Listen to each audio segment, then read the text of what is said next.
I think in the Black community in particular, we have to really think about our role as writers. And I say this because I think this isn't universally true. And so I have to sort of like, there's a bit of a generalization here, but bear with me for a second. Yeah. I think in amongst a lot of my white friends, I think there's imposter syndrome for all writers. I think all writers sort of question whether they're actually writers or good writers. But there seems to be a gentler, an easier sense that they're amongst white friends, white folks, that writing is something that they can do and are supposed to do. Mhm. And I think for me, and I can't speak for all Black people, but I think that many in the Black community, it's not something you necessarily think you're meant to do early on, or that you're encouraged to do early on as like a practice and a job or a thing. And I think we are excellent storytellers. And so I try and get out to schools and talk to as many people as possible, because I think I never thought of myself as a writer. Every writer I read when I was younger was white. And so it would never surprise me to meet a white writer, but to meet writers from other communities was like, oh, you can do that. You can do that. And so there's a little bit of like, I always say, I think it took me, and I think it takes many Black folks a little bit longer to accept that they are writers and storytellers, especially if they don't grow up in a home where that is like a craft that's encouraged, that's pressed, that's fostered. A lot of the excellent, like lifelong, I've been writing since I was a kid, who are Black, oftentimes I find they had parents who were telling them to write, or parents who were writers, or professors who understood the value of that. And there was kind of a fostering.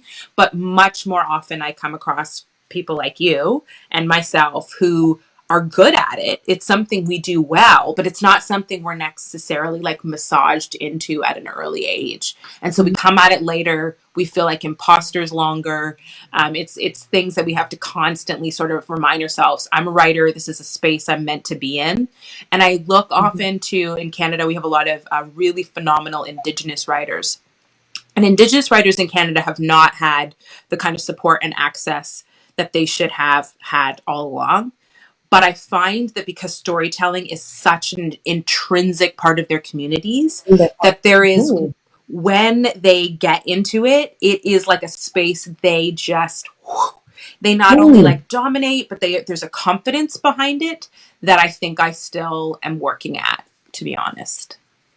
That is, it's funny you say that, because even trying to write about things that are non-Black is always like something, because I'm like, oh, I don't want to be pigeonholed, right? Yeah. And then you start writing something that is not Black related or has nothing to do with your community. Like I wrote this story about a redheaded, long hair, pale faced girl, right? And who I called Hope, and it had nothing to do with being Black or anything. And someone who read it said to me, "It's funny you wrote that.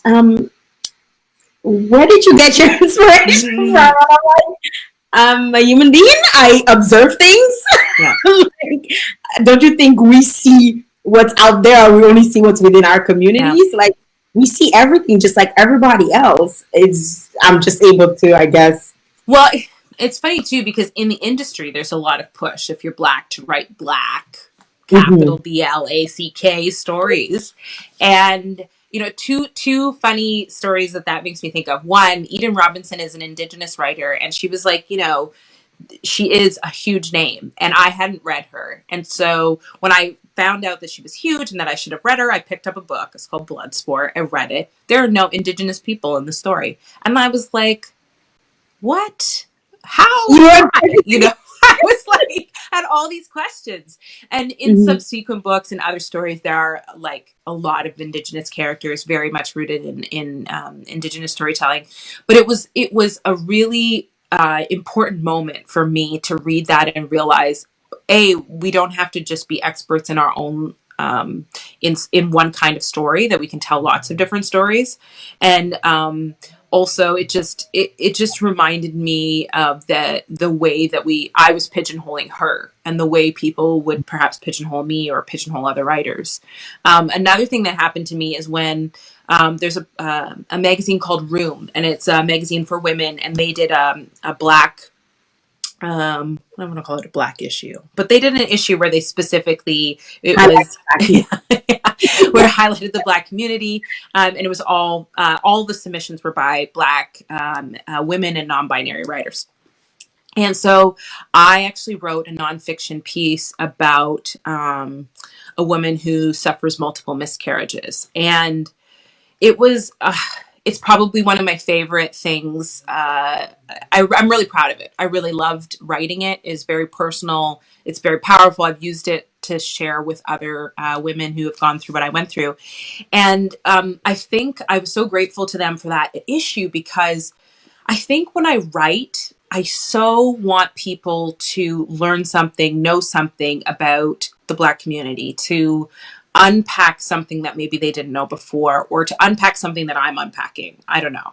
But it's so important to me. Like, and it doesn't mean any like insult to your story about hope, but like that's a really hard thing for me to put out in the world, especially when you have names like ours where people don't necessarily know we're Black, right? So there's this, for me, just a deep need, probably rooted in always feeling like I'm not quite Black enough to be really like, to be doing something for, I don't know, for the Black community is the wrong word, but there's something, right? And so being able to write a story that had nothing to do with race was really lovely. And what was extra lovely was to have it in an issue that was all about race, so that it was, people don't lose sight of like what my story is or who I am. I don't know. There are things that it's something that everybody can relate to. Exactly. And I wanted it to be something everybody could relate to, but I also wanted it to be something that like a Black woman wrote. Do you know what I mean? Like, I think that if I just put it in like Chatelaine or like a magazine, there's just a sense that it's just like, it's, you know, a lot of white women would have come around and been like, oh yeah, you know, but Black women don't talk about that a lot. We don't talk about miscarriages. There's a really lot. And so I wanted somebody to be able to read it and know that a Black woman had been through that and had written that. Yeah. Wow, beautiful. You are the founder of Fold. That is, you mentioned it a few times during our conversation. Yeah. Why did you feel that there was a need for this sort of festival? Yeah, so in Canada, there are literary festivals across the country. They have them in most large, but even a lot of small towns have really amazing literary festivals. And when my first book came out, I didn't really understand how the publishing industry or literary festivals worked.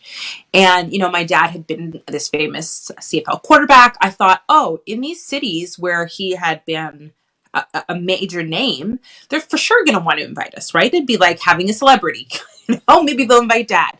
And so I just thought that I would get invitations to festivals, and I didn't.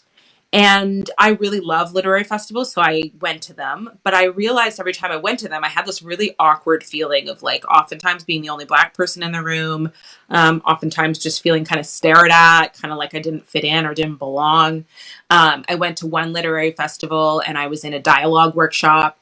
And the woman who chose the excerpt that we sort of worked on in the class, she chose an excerpt that was about two white folks talking about their slave, their black maid. I guess not slave, but black maid.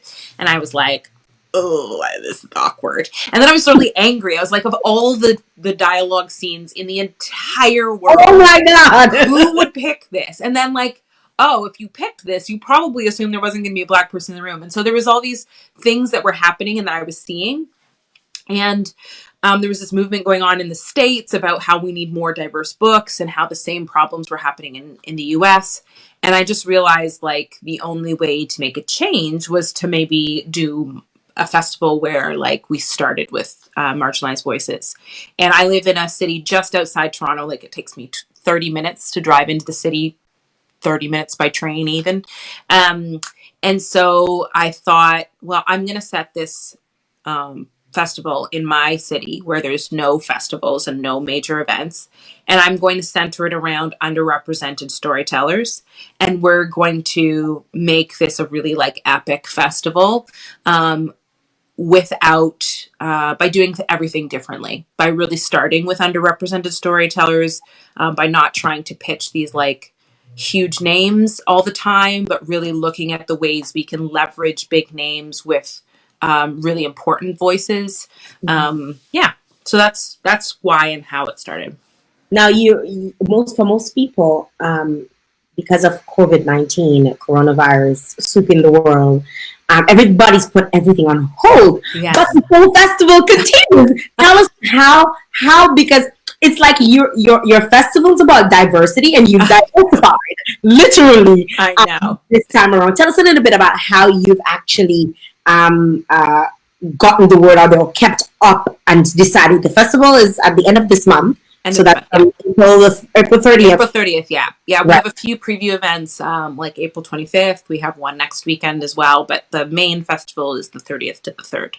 Yeah. How did you manage to say, I'm doing this, Corona or not? Well, we had been doing webinars for a while. So like one-off events. So somebody teaches about a particular skill. So I knew we could do workshops, that was something that could be done online, no problem. But it wasn't until we were looking for a new webinar platform. That one was the one we started with where it was working very well. So I went to look at another webinar platform, and I realized you could actually have a panel, that you could have 4 authors talking from their own home, and just do a conversation. And for Fold, panels are like our bread and butter. They are the place where people most quickly recognize the difference between Fold and other literary festivals. We curate the panels really carefully. We try and get as many intersections as possible. We choose moderators really carefully. And so it's when you come to the panels that I think people really are like, oh, yeah, I get it. And so I had to find a way that a panel could work. That was a big thing. And so when I saw this webinar platform, and I was like, oh, we could do that. That could work. That was a big moment. And then the second big moment was we had been given, I won't say how many dollars, but a lot of dollars to put on this festival. And we had been given the money to deliver it in a physical space. So for rental space and for sort of the production elements. But we had also been given the money largely to pay other authors. And so my big concern was, okay, we've been giving grant money from the government, from the Canada government, from the Ontario government, from our local city. We had been given, a lot to do this. If we don't do it, we're going to give that money back. We're going to have to give that money back, right? And the authors won't get that money. And that to me was the big, like, we have to figure out a way to deliver this festival. And the big question for people was, well, why don't you postpone it? Or what was the other option? Cancel or postpone was the two like big conversations. And I was like, I don't want to postpone it. I don't know when this crisis is going to end. B, I don't really want to be like stressing my life out in October again. Like I've already put all the stress in. Let's just end this like we always do. And so those were the big pieces. I wanted to pay the authors. I wanted to make sure that the event went on. And then the last piece came a little bit was sort of the icing. And it was that in these moments of crisis, underrepresented communities suffer the greatest.